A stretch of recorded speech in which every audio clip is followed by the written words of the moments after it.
think what I want to do is just talk about a few strategies that I've used in thinking about privilege and social justice and how to talk about those things in the classroom. I teach a number of courses, mostly on race and culture, either historical or contemporary, and most of my courses are both, that we sort of go back and forth between historical periods and into the present. I tend to teach, I've taught courses on the U.S. South, on African American culture in the 20th century U.S., and all kinds of things around that. And in my experiences, I would say if I were to give you one single piece of advice, or one thing that I've learned from my experiences, is that the more different ways that you can introduce ways of thinking about and talking about privilege and social justice, the better it's going to be. And different ways in terms of different topics, different mediums, different strategies. And I just want to give you 4 specific ones that I've used in class. The first one is that I often try to personalize the material for the students. So for example, when we were talking in class about segregation in the U.S. South in the late 19th century, one of the customs in that period is that if you were African American, you were expected to step off the sidewalk if a white person was coming, even if the sidewalk was more than wide enough for everyone, that was part of the racial customs. And so one of the ways that I got students thinking about that subject is that I began not by telling them this custom, but I simply asked them about their own sidewalk etiquette. And I asked them, when you're walking to class, do you step out of the way if you see a line of people coming? Are there certain rules? Are you more likely to step away if you see somebody approaching who is in a wheelchair, or somebody who is older, or maybe somebody who is of the opposite sex? And sort of getting at all the kinds of different ways that they think about their own experiences, which then leads us into talking about sidewalks in the U.S. South in the 1880s and 1890s. And I actually find the personal stuff really good for getting them going on thinking about, what do we mean by privilege? What do we mean by particular racial customs? So personalize is important. The second thing I do is I rely a lot on historical examples. And obviously, because I'm a historian, this works really well. But I've also found that in terms of talking about injustice and privilege, that sometimes starting with the historical example is safer ground for them, that they're a little bit more comfortable talking about something that's already happened rather than the contemporary moment. And so it's often useful to, in my case, I'll introduce things like Richard Wright talking about, he has this wonderful essay called The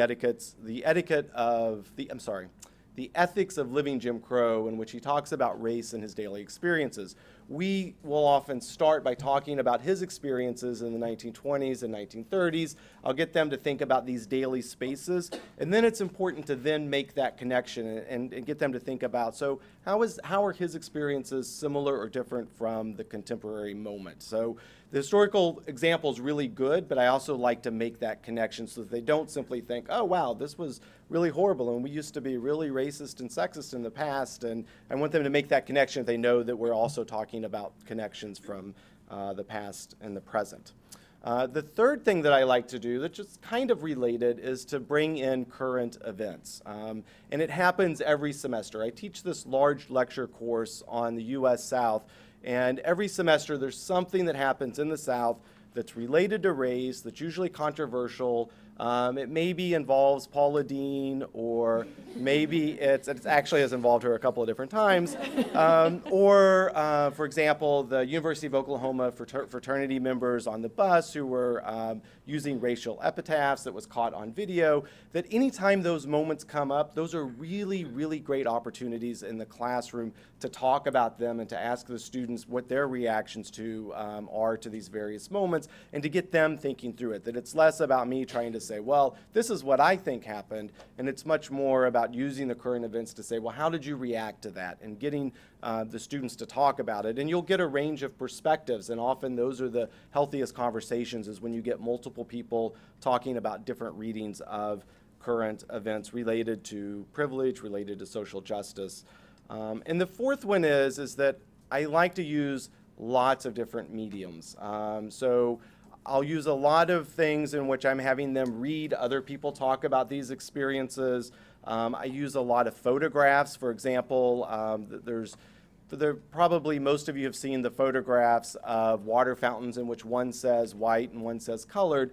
And simply putting that photograph up there and asking them to analyze the two different water fountains and talk about what's going on there. And often the water fountains are very different. The photograph I use, for example, the water fountain for white people is refrigerated water. It looks cleaner, it looks newer, and so it's a really good opportunity not to simply tell them, oh, this is how race played out in the Jim Crow South, but to have them look at the photograph and figure those things out on their own, and what does that mean that this water fountain is different than that water fountain. So I use a lot with photographs, I use a lot with music. I would say that my experience is I just use whatever is my strength. And probably the strangest thing I've done, which is actually going back to thinking about the sidewalks, is I'll put this slide up. It's initially a blank slide, and it just says A and B on two different lines.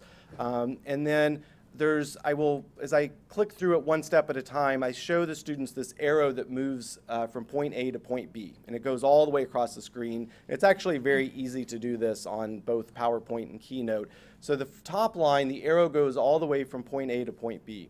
And then in the bottom section, the arrow starts across, and it stops about a third of the way and stops. And I'm clicking this as it stops, and then a big X pops up.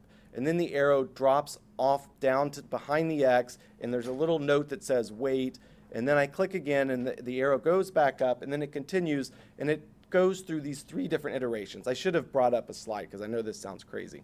But what's really effective about it is they're seeing these 2 lines move, and they see the top line move without interruption. They're seeing this bottom line that not only are they seeing it stop, but it takes me a lot longer to do that part of it. And so as they're looking at that, they're realizing, first of all, that it's really disruptive for me because I'm having to click, and they're sort of uncomfortable because they're like, I don't understand what's going on here. But they're also noticing that it takes a lot longer.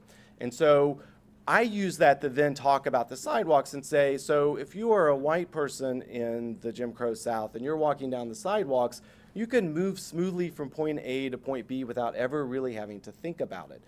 But if you are African American, it's not just that you might have to step off and that you're constantly being disrupted potentially, but you're always having to look out for those things, that you're always having to be watched to see, oh, I may have to step off the sidewalk.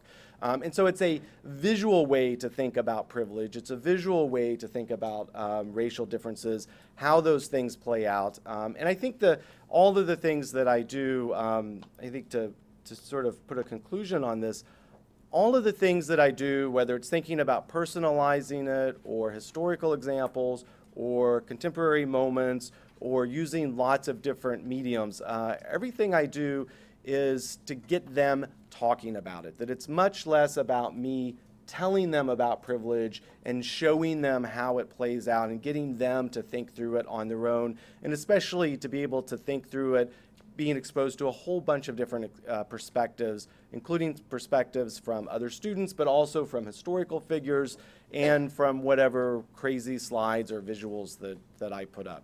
Thank you all.